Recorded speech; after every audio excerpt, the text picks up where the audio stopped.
believe what we did with the fuel allowance, what we've done with working family payments and so on like that. Taoiseach, households hammered by relentless hikes in energy electricity prices are in disbelief today. They've awoken to the news that their bills are set to increase even further. Electricity network charges are being hiked, forcing hard-pressed households to carry the can for upgrading the grid. Customers here, as you know, are squeezed to breaking point just to light and heat their homes. They pay amongst the highest electricity prices in Europe. Hundreds of thousands of working households can't pay their energy bills because of these non-stop hikes. And price-gouging energy companies are making bumper profits to the tune of millions, if not billions. In the last couple of months, we've seen energy companies, one after the other, jack up their prices so that 1 million households now face higher bills this Christmas. They fleece people at every turn, and your government hasn't laid a glove on them. Worse than that, you've actually enabled this behaviour. At the same time, you cancelled energy credits in a budget of €9.4 billion, where, astonishingly, you managed to leave working people worse off. You've also increased the price of petrol, of diesel, of home heating oil, and now people face another increase to their already unaffordable electricity bills. The upgrading and modernisation of our national grid is incredibly important. It does have to be a priority. God knows real progress is badly needed after decades of terrible planning and chronic underinvestment by Fianna Fáil and Fine Gael. But Taoiseach, it simply beggars belief that ordinary households will be hit with another increase to improve the grid, while energy companies laugh all the way to the bank. Energy companies are making millions, eye-watering profits, and it's just incredible, therefore, that struggling customers will be asked to fork out again. If you really cared about fairness, if your government cared at all, you'd put the onus for funding this upgrade where it belongs, on the mega-rich energy companies, on other large energy consumers. You wouldn't go to ordinary people again.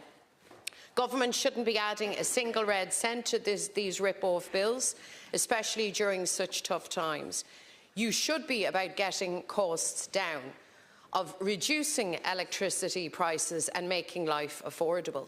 Taoiseach, can I ask you, do you think this is a fair way to treat people? People already fleeced by non-stop electricity price hikes. What's your response to today's news? And will you intervene as head of government to put a stop to this increase? I acknowledge fully and understand the pressure that people are under in respect of energy bills. And part of this announcement is the work, of course, of the National Energy Affordability Task Force, which was established by the Minister, which has already published its first report. And its task is to identify measures that would reduce electricity prices in the short term and on a permanent basis. And some of its measures were delivered under Budget 26, and these include the decision on VAT, in extending the reduction in VAT from 13 to 9% on electricity, and also significant work in relation to the fuel allowance. Again, we included those on working family payment. Extra 50,000 people will be paid in March, backdated to January, in terms of the fuel allowance. And of course, we increased the fuel allowance, and now an extra 140 will be available to over 450,000 recipients between September and April. And the €400 income tax disregard for households involved in energy micro-generation, and we've extended that as well.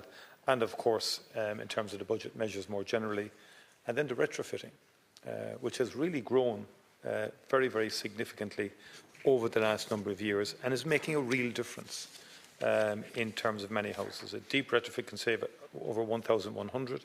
About 228,000 upgrades have happened now in terms of homeowners. About 1.5 billion has been allocated to that. And this year alone, another 64,500 home energy upgrades will happen in addition to 14,300 local authority upgrades.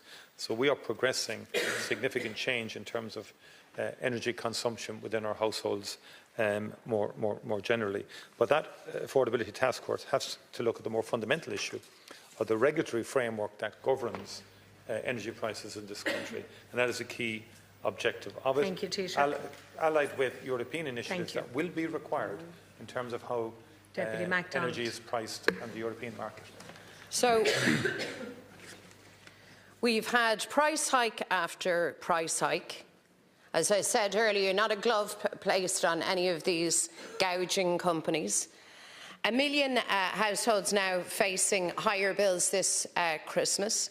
Over 300,000 households in energy arrears.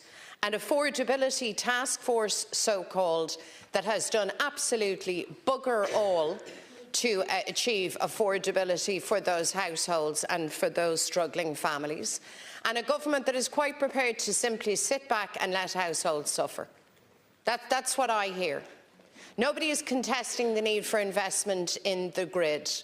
But I think as government you need to accept the reality of what is happening in households right across the land as we approach now Christmas. And the reality is working households, let me emphasise, working households that cannot meet their bills. And today they wake to the news that in fact those bills will be increased again. I want to ask you not to offload this to some task force. What will you do as Taoiseach now to ensure that those bills can be met, that those bills are reduced and that families can have an affordable life again?